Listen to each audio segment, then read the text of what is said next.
অমিতাভ বচ্চন তার জীবনীতে লিখেছেন, আমি তখন কেরিয়ারের তুঙ্গে। একদিন প্লেনে করে যাচ্ছিলাম, খুব সাধারণ শার্ট আর প্যান্ট পরিহিত একজন ভদ্রলোক আমার পাশে বসেই যাচ্ছিলেন। দেখে উনাকে একজন শিক্ষিত এবং মার্জিত মধ্যবিত্ত মানুষ মনে হয়েছিল। অন্য সহযাত্রীরা আমায় চিনতে পেরে খুব উৎসাহিত হয়ে অটোগ্রাফ নিচ্ছে, কিন্তু পাশে বসা ভদ্রলোককে লক্ষ্য করলাম উনার কোনো ভ্রুক্ষেপ নেই। উনি এক মনে একটা খবরের কাগজ পড়ছিলেন আর মাঝে মাঝে জানলার বাইরে তাকিয়ে কি যেন ভাবছিলেন। চা পরিবেশন করা হলো, ঠোঁটের আগেই থ্যাঙ্কস লেগেই আছে। আমাকে পাত্তাই দিচ্ছে না। আমার উনার প্রতি কৌতূহল বেড়েই চলছিল, তাই উনার সাথে কথা বলার জন্য উনার দিকে তাকিয়ে হাসলাম। উনিও একটা সৌজন্যমূলক হাসি ফিরিয়ে দিয়ে বললেন হ্যালো, কিন্তু সৌজন্যমূলক কথোপকথন শুরু হলো।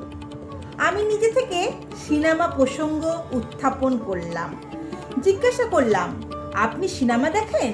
উনি বললেন, কখনো সখনো। শেষ যে সিনেমাটা দেখেছি, হ্যাঁ, তাও প্রায় 1 বছরের বেশি হয়ে গেছে।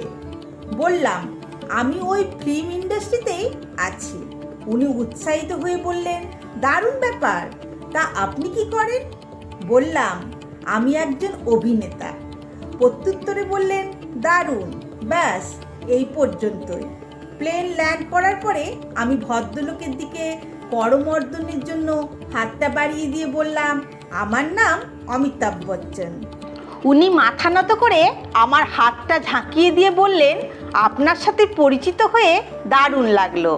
আমার নাম JRD টাটা, জাহাঙ্গীর রতনজি দাদাভাই tata, chairman of tata group. চমকে উঠলাম আমি।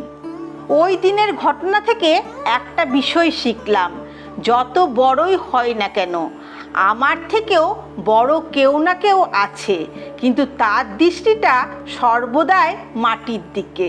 শিক্ষণীয়, গাছ যতই বড় হয় ততই মাটির দিকে ঝুঁকে যায়।